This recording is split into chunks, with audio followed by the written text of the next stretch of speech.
বন্ধুরা, আমাদের জেঠিভাইজি কিচেনে আপনাদের সকলকে অনেক অনেক স্বাগত। আমরা চিকেন পকোড়া বানাচ্ছি। তার জন্য চিকেনটাকে আগেই আদা রসুন পেঁয়াজ লঙ্কা দিয়ে ম্যারিনেট করে রেখে দিয়েছিলাম 1 ঘন্টা। এরপর আমরা আসল প্রিপারেশনটা নিচ্ছি। 1 hour later তার সময় দুটো ডিমও মাখিয়ে রেখে দিয়েছিলাম। এরপর কর্নফ্লাওয়ার দিয়ে মাখিয়ে নেব। তার জন্য কর্নফ্লাওয়ার দিয়ে দিচ্ছি।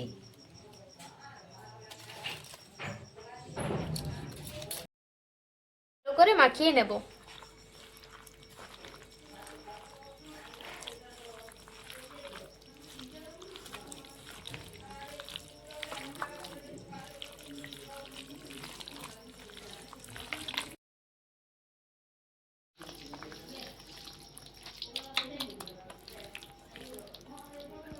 এরপর 10 মিনিট রেখে দেব, তারপর গরম তেলে ভাজবো।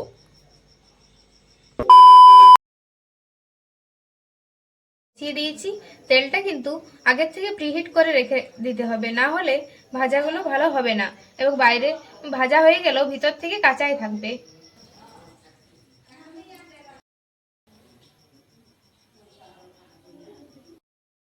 এক এক করে চিকেনগুলো দিয়ে ভাজতে থাকবো।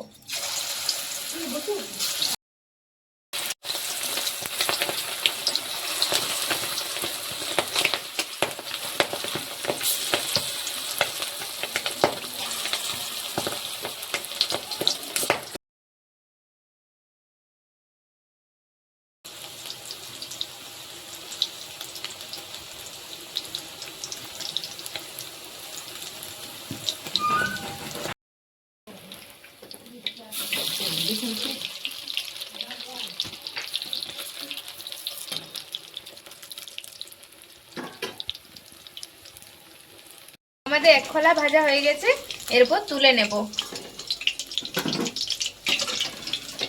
দেখুন কত সুন্দর হয়েছে, আপনারা কিন্তু বাড়িতে বানাবেন। খোলা ভাজার জন্য দিয়ে দিচ্ছি।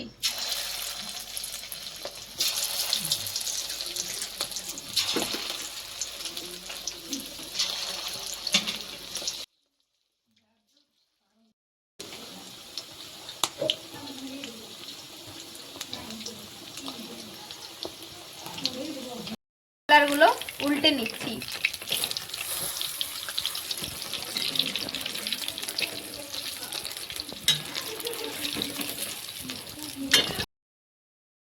ভাজা হয়ে গেছে, এরপর তুলে নেব এবং একই রকম ভাবে সবগুলো ভাজতে থাকবো।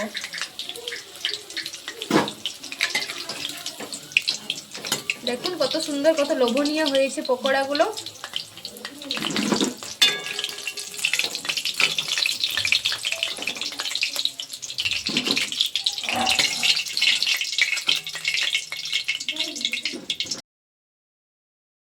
এগুলো হলেই সব কমপ্লিট হয়ে যাবে এবং আমাদের চিকেন পকোড়া সব রেডি। তো আপনাদের সকলে আমাদের আজকের ভিডিওটা কেমন লাগলো তা কিন্তু অবশ্যই কমেন্ট করে জানাবেন এবং ভালো লাগলে লাইক কমেন্ট শেয়ার করতে কেউ ভুলবেন না। সকলের পাশে থাকুন, সুস্থ থাকুন।